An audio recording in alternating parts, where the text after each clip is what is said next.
and power.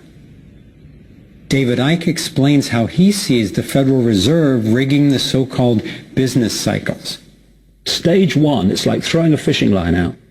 Stage one, you put lots of money, units of exchange, into circulation. You do this by pushing interest rates down, by making lots of loans.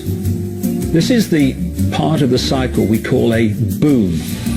Because there's lots of units of exchange in circulation, there's lots of money changing hands.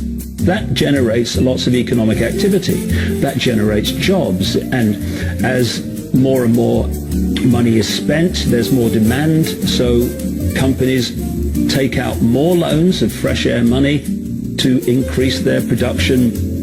People get confident in their everyday lives. Hey, I work for this company. They've got lots of orders. It's really going great. My job's safe. I tell you what, we can have a bigger house. Then they start to change it.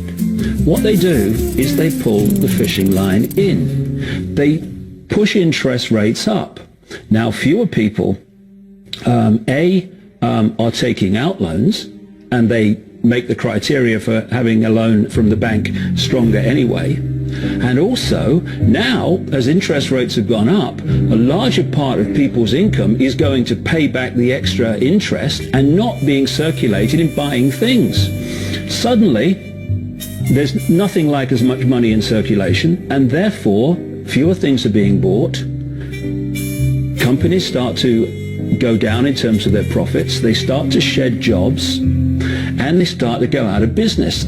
People lose their jobs. They can't pay the mortgage anymore of the big house they took out in the good times. Now what the banks are doing is starting to reel the fishing line in, because as they go bankrupt, companies and individuals, the banks get the real wealth, the property, the land, the resources that they had signed to them for lending merely figures on a screen. Now this economic cycle of fishing line out, fishing line back, lots of units in circulation, pull them in, has been going on for centuries. And what it's done, it's stolen and accumulated the real wealth of the world in the hands of the few,